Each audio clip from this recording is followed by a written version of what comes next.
Rob here. Today I'm going to be showing you how to play Moon Colony Bloodbath, designed by Donald Vaccarino. This game is described as an engine building, engine losing tableau game. Cities on the moon. This will be humanity's crowning achievement. At last, no longer bound to the Earth, the moon a stepping stone to the stars. The rockets are loaded with supplies and colonists. The robots are programmed and ready. Everything has been planned down to the tiniest detail, and there is no chance whatsoever of failure. To the moon! Let's figure out how to set up the game. Moon Colony Bloodbath plays from 1 to 5 players. To start, give each player a playmat. Now, there are different characters in the game, and there's some cool flavor text, but none of them are really different when it comes down to gameplay. So give one to each player.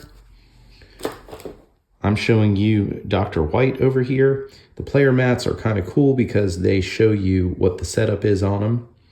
To start, give each player 30 population, 4 monies, 4 food, and a hand of 4 building cards. This is what they look like on the back, but I'm showing you face up since we're not playing against each other. Additionally, you're going to give each player 4 of these green tokens. These are going to be used during the game to mark when you do work actions. You're going to give each player their set of PERK cards. There's 5 cards in this deck, and each player, even though the flavor text might be different, will have the same mechanics. Now, you'll understand these later. They do not start the game with any value. They have to be added into the progress deck during the game, but we'll talk about that in a bit.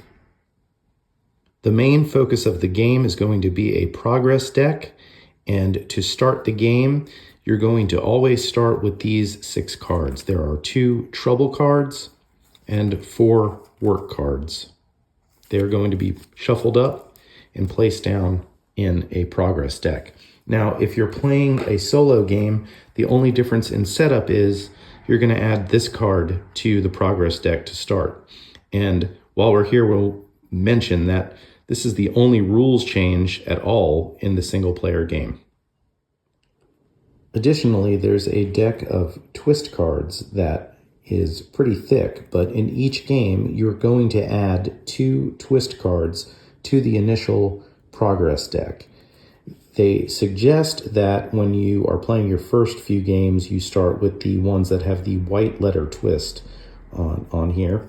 Those are easier to understand, they say, but in looking through these, wow, this one is a little bit more complicated. If you're a gamer, lose half of your money or your apples, whichever is more, choose of tide, and they're not that advanced, but you're going to take 2 of these randomly and add them to the initial progress deck. So you're going to start with 4 work cards, 2 trouble cards, and 2 twists in the deck.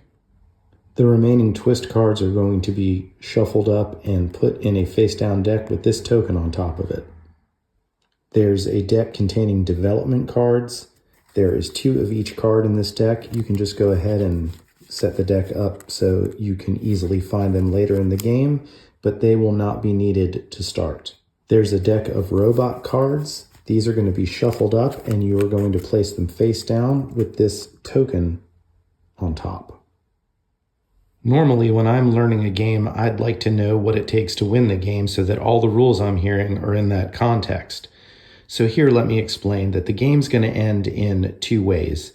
Either someone's going to be the first one to lose all of their population, or somehow, some way, we're going to work through this entire event deck, and I'll show you how that works.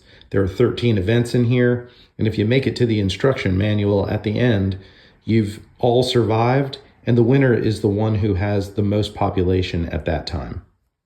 All right, now that we're set up, let's get into the mechanics of the game. I told you before that we have this progress deck over here, and to start out, we have 4 work cards and 2 trouble cards. I think if we work through a few turns using the initial deck, we'll get some of the concepts out of the way, and you'll be able to understand what's going on more quickly. Now, in the game, what you're going to do every turn is you're going to flip over the top card of the progress deck. That's every turn. So let's flip over the first card here, and it's work. Now, everybody deals with whatever happens here, and it's simultaneous for the most part. So you just do what the card says. This says do any action: build, farm, mine, research, or restock. Again, these are all here on the map. We're going to work through this, and so I think the first thing we'll do is we will mine and get some more money, because we might want to build a building, and buildings cost money. Mine says you are going to add 4 money. What you do is you have these 4 markers. You're going to take this, it says to take it and put it here, and then you're going to move it into 1, 2, 3, 4, because every time you go through this deck, you're going to work 4 times. You never add more work cards to the deck. Now, you might be able to work through some sort of combo and some sort of card action, but there's only 4 of these cards total in the game. So when you're mining and farming, most of the time you don't need to actually put it here, but that's what the rules say. So I put this down here, and I'm going to take 4 money. 1, 2, 3, 4. And that's all. That's all I'm doing for my turn, and I put this here. Everyone's going to do the same thing. They're going to pick one of these 5 things, and they all do it. All right, so that's it for here. Now we're going to turn over the next card, and even though these are supposed to be shuffled, you're going to see that I left it so that we're going to work, so we learn how to do these things. The next thing we're going to do is we'll go ahead and build a building now that we have some money. I really want to build this generator. Buildings cost this amount up in the corner. The icons are kind of small, but that's telling me we need to spend 5 money. And it's also going to tell you that there is a population amount up here. Now, I told you before, to win the game, you have to have the most population. Buildings count towards that. So if the game was over and I had this building built, I would have 35 population. And I'll show you what happens with this population, because you're going to start losing buildings at some point in this game. Now, the first thing I have to do is pay the money on the card. And so I'm doing the build action.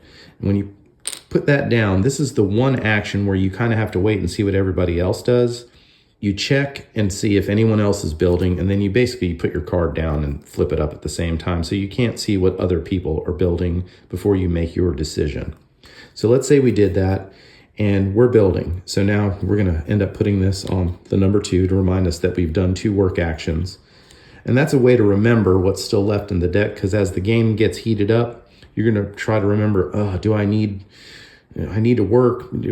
Is there any more work cards in there? Or sometimes you'll want to know if there's bad cards in there. Well, you're not allowed to look through the discard pile during a shuffle. So you're going to have to remember. This helps you remember how many works you've done.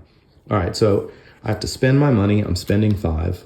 Now I've spent 5 of those. I build the generator. Now, cards will have sometimes a play action. Now let me show you so you can see better here. This one says play.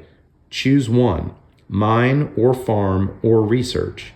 So actually, this is allowing you to take another action. As I mentioned, sometimes you can combo stuff up. The play action, you do that one time, and that's it. On a card, you also will have sometimes, most of the time, something here that will let you do something when you do another action from here on out. So that's going to be in your tableau whenever you take the restock action, which we're going to do in a bit. So let's go ahead. We're going to play this card. We paid our money. And now I'm going to show you how research works, because there's only 4 work cards and we have 5 actions. So research is easy. Draw 2 cards from the building deck. So you take them into your hand, and they call these ideas when they're in your hand, but they are basically just your hand of building cards. And you're going to be losing cards from your hand as the game goes on. I don't know if you know anything about this game, you should understand by now that there's going to be a lot of bad things that are going to happen to you. So we go ahead and take that research action for free, basically, and only we get to do that. Now, that's it for the turn. Assume everybody else went. Another work. So let's go ahead and see how the restock works so that we can work on another aspect of the game here. So we take one of our tokens, we place it over here. we're going to restock. That means we're going to add 2 boxes to existing buildings. Now, you may add them to the same building if you'd like, or if you had multiple buildings, you could put one on one, one on the other. Here we only have 1 building. We're going to add those here. Now, because we have the restock feature on this generator we've already built, that means every time the restock action happens for us, we can add an extra box. We still only have 1 building, so we have to put it here. But that's how restock works. These boxes will work in combination with features on some of the other cards to give you some bonuses possibly, or help you avoid some problems. So we're done with that action, we put it here. And that's how restock works. The last action is farm, and you're going to see that in a second. So that would be the end of the turn. We flip this over. Another work. We take the token from here, we put it here. Again, it's not going to matter, this is simultaneous, but farming allows you to get 4 food and add it to your map. So I'll go ahead and do that just to show you. And now you might have cards, there are farm type cards. For instance, let's say if you had something like this kale farm in your tableau, every time you farm, you're going to get 1 food. And also you can see when you play the kale farm, you get to take the farm action immediately. So that means you'd be able to, let's say I was building and I put this down. I was doing a build action, that's cool. But now I get to do a farm action right now. That means I can go ahead and get 4 plus the 1 that's on the card that I just built. So that's kind of cool. And when you're doing actions where it's something like, +1 this, and when you farm, if it may say sometimes if you have no food, take 2 food.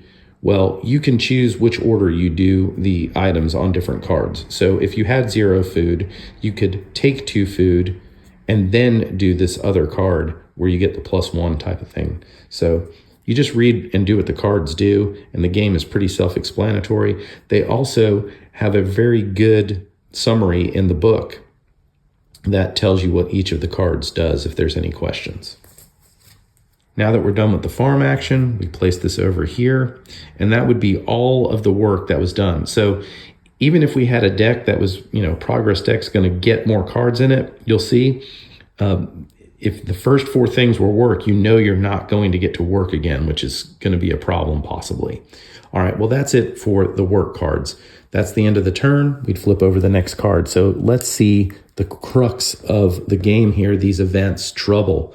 Every time a trouble comes through, and there's going to be 2 of them that come through every time the deck gets reshuffled, trouble says add the next event. Now, let's talk about the event cards. The first time I read the rule book, I thought it was weird that you get to see these face up. So they're in numerical order. You see event 1, event 2, event 3. When you're setting up the game, you're going to put those in an order from 1 down, but you can see the top card. So this is telling us that we're going to add the hunger card to the progress deck. So what we do is we take the card and we just put it here.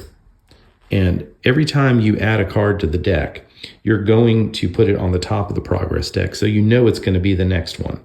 Now remember, we were talking about building buildings. Sometimes when buildings are built, you may have to add cards from multiple buildings to the progress deck.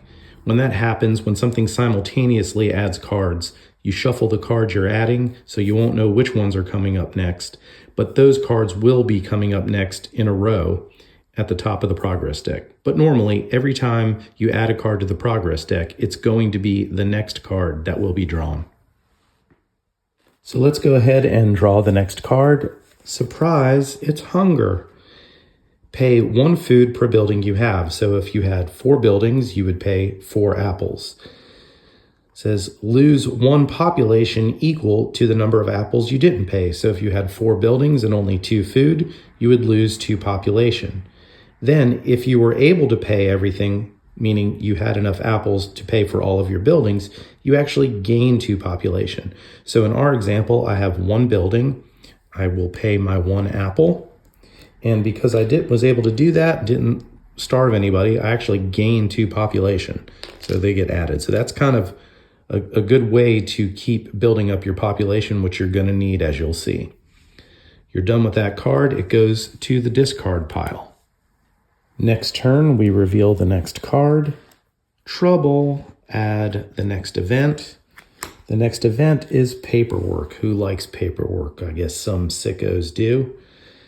This tells you you have to draw a card, or you get to draw a card from the building deck, but you have to get rid of 2 cards. So you draw that into your hand, and then you have to give up more cards than you drew. So paperwork sucks.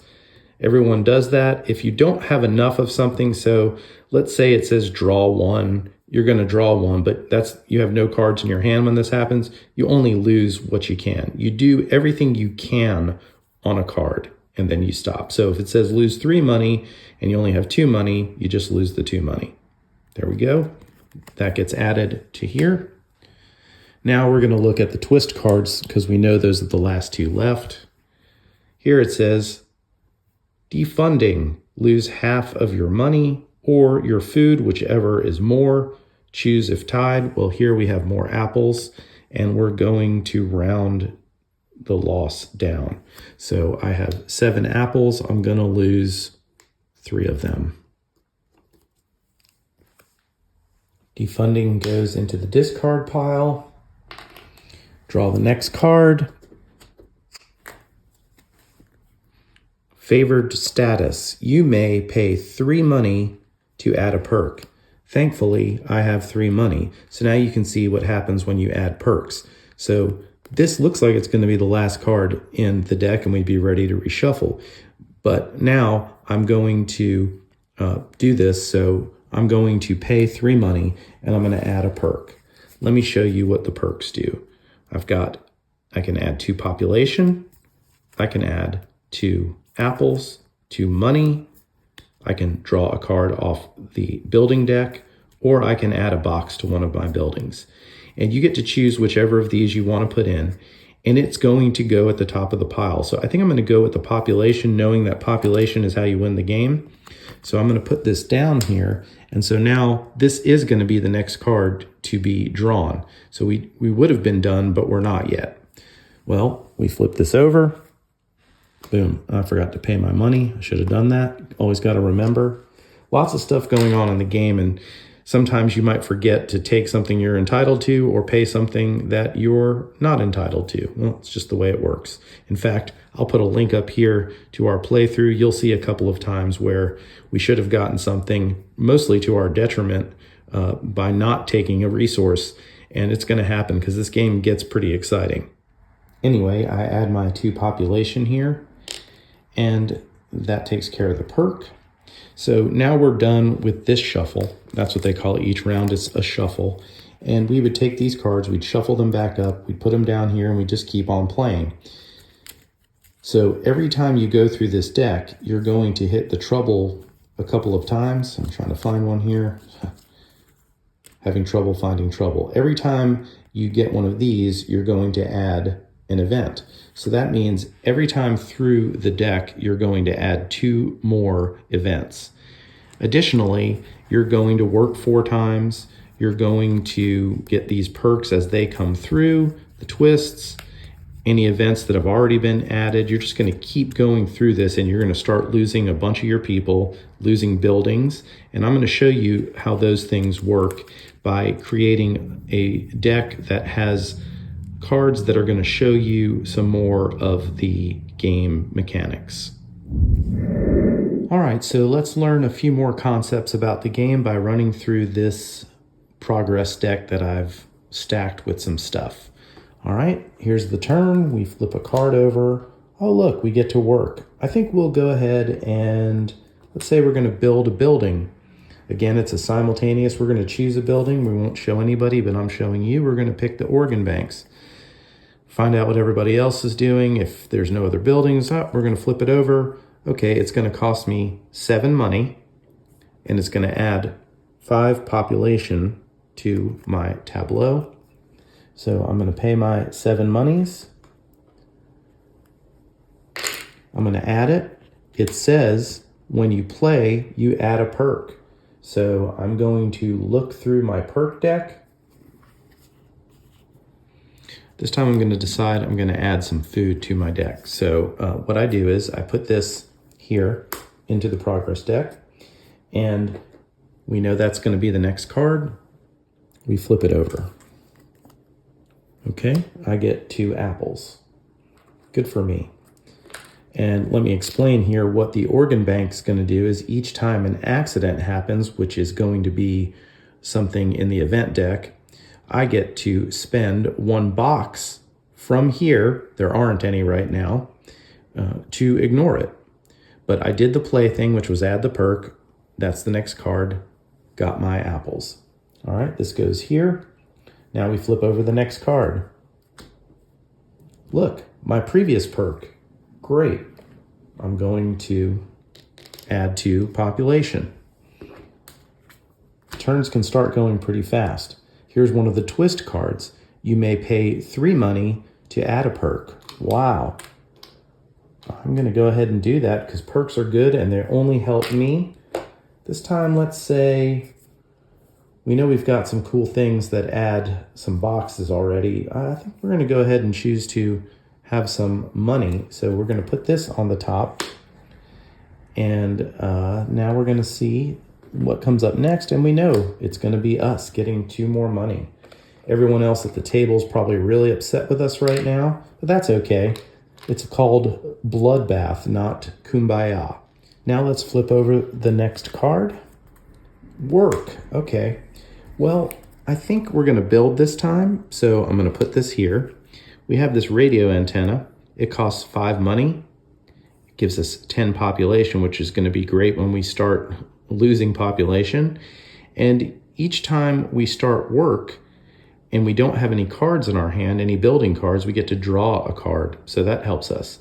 But for right now, it's got this play, and we know we have to do that as it comes into the game. So I'm going to pay my money, 5, put it into our tableau. And now we're going to add repairs. It's cool because it tells you what repairs does, but I'm going to show you the development deck because that's what we're dealing with here. At the beginning of the game, this was put out with the other cards, but it's face up, and none of these are in play to start. There's 2 of each card in the development deck. If ever you would put a 3rd budget cut, let's say, you just don't do it. So there's only 2 of each. You look through these, they're going to do things in the game. They're going to be added to the progress deck like we're doing now. So I'm going to find repairs. There it is. And I take that card, and now this is going to be added to the progress deck. I put my token here, and we know that's going to be the next card. We flip it over. Boom. Uh-oh. Got to lose a box. If I didn't have any boxes, it doesn't matter, but I do. So I lose a box, and I choose where I want to lose it from. Everyone else does that if they have boxes. Next up, we have hunger. We've talked about this before. This is an event. It's going to cost us 1 food per building we have. And we have 3 buildings we can afford to pay. We have 3 food. And because we didn't lose any people, we didn't starve, we actually gained 2 people, so we add more to our population. Great. Everyone gets to do this just like we did. Now we're going to flip over this next card. Trouble. That means we add the next event card. We're going to take it and we're going to put it here. Now we know it's the next card. We look at it. Glitch. Add a robot. So now we're going to talk about robots. This goes here. You have this other deck that was put down during setup. You're normally going to have this shuffled up at the beginning of the game. I just wanted to show you. Pretend it was here. We draw that off the robot deck, and now we're going to add it to the pile. Again, there's no cards here, but we don't get to shuffle till we're actually done. Flip this over. Now we've got to deal with a robot. You may spend 1 box to do any action, but you also have to lose 7 population. So I'm losing my 7 population. I'll do that first, and then I could spend a box. I guess I'll do that, and let's say I'm gonna go ahead and research. I draw 2 cards. Boom, boom. That's it. So let me show you what some of the other robots here do. Security robot, lose 1 population per building. The player with the most buildings has. So if right now I had the most buildings, everybody would have to lose 3 population. Lose 7 population. Then you add a box onto a building you don't have a box on. So robots good, robots mostly bad. -6. -5. You may lose a building. If you don't, lose 3 population. And I'm going to show you what losing buildings are right now. So they're all bad. -6, -4, and lose a box. -4, lose some food. These are all randomly shuffled together at the beginning of the game and placed underneath this, so you know that that is the robot deck. Now we would have been done with this. We would shuffle, start over again. I'm going to show you what would happen if you needed to lose population but didn't have any on your mat. Let's look at how you lose buildings and how the game ends. Let's pretend this is our current progress deck, and we're going to work our way through it and see a few little extra rules here as we work our way to the end of this video. Accident. Lose 3 population. I have 3 population, but I also have this organ banks building, and it says each time an accident happens, you may spend 1 box from here to ignore it. I have a box. I might as well spend it. That means I do not have to lose the 3 population. Anyone else who doesn't have something cool like this to protect them will have to lose 3 population. So we're safe for now.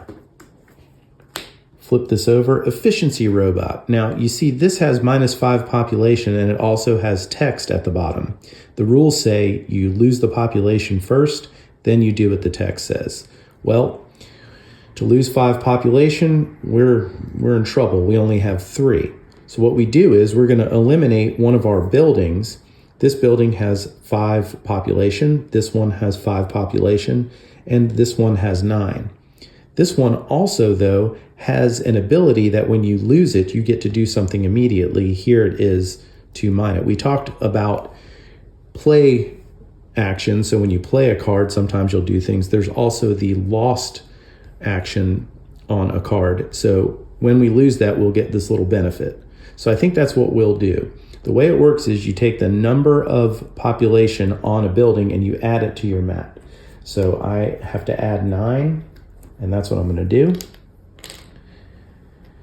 I also do the thing that's on the card right now. Before I lose the population that I was supposed to from the card, I will do the lost thing because I'm getting rid of the building to add it to my playmat. Here I get to mine. Big deal. I get 4 money. At this point, money's not going to help me very much. All right, this goes away. And now I have to go ahead and pay the piper, which is 5 population. There you go. And if it turned out that for some reason I got rid of a building, added tokens, and they still weren't enough to pay the cost in population, I'd have to lose another building. So now I have 1, 2, 3, 4, 5, 6, 7, 12, 17 remaining. Let's see what happens. Next card comes out. This one's just a power failure. Lose 7 people, nothing else. Oh, I should have mentioned, this says you may spend 1 box, and if you don't, you lose 2 money. I meant to do that. Here, I have this box. I don't know if I'm going to need it for something else. I don't think I need the money, so I would just go ahead and spend the money, I think. And I'm going to do that I should have done that before, but here we go. So now I've got this -7, 1, 2, 3, 4, 5, 6, 7. Okay, well, I've got the 7. You're not allowed, if you can pay the price, you're not allowed to destroy a building. You have to use up your tokens before a building gets destroyed. So I'm going to spend all 7 of these, just like it says. And I have no population on my mat. I have 10 total, 5 here, 5 here. Let's see what the next card is. Leak, -4. I have none on here. I'm going to have to destroy a building. I'm going to go ahead and destroy the organ banks because I'm not sure it's going to be able to help me. I don't have any more boxes on here, so I add 5 to the mat. Now I have enough to cover that. I'm down to 1 building. I'm going to pay these 2. These 4, sorry. And now I have 1 and 5 in there. Uh-oh. 6. I take this, I cash it in. I lose any boxes that are on a building, go away with it. So not that it matters because the game is now over. I'm spending these 6 and there we go. I have no population left. The game is over. Humanity abandons the moon colony plan. It was hubris from the start. The game is over. The player with the most surviving population, counting both their mat and on their buildings, wins the game. It does not say what happens when there's a tie, but given the brutality of this game, I'm going to say don't beat yourself up. If there's a tie, you should share the victory. One last thing, we'll talk about the solo variant. This loneliness card that is in the starting deck when you're playing by yourself, it's going to shuffle through the deck like all the other cards do. And when it comes up, for every building that has this symbol on it in your tableau, you're going to gain 3 population. And for every building that has this symbol in your tableau, you're going to lose 3 population. The goal in the solo game is to make it all the way through the event deck. So there's 13 cards there. You're going to have to play through the deck enough times to see that instruction manual. And if you do, you win the game. Otherwise, your score is the number on the event that is still showing up there. So they go from 1 down to 13. If you make it to the second to last card, you got 12 points. Here's the text on the 1-player variant if you want to pause the screen and read more about it. Well, I hope that gives you some idea of how Moon Colony Bloodbath plays. If you like this video, please go ahead and give me that thumbs up and subscribe to the channel while you're here. Look, there is event number 13, the instruction manual. When you see that, the game is over. Fine, I'll check the manual.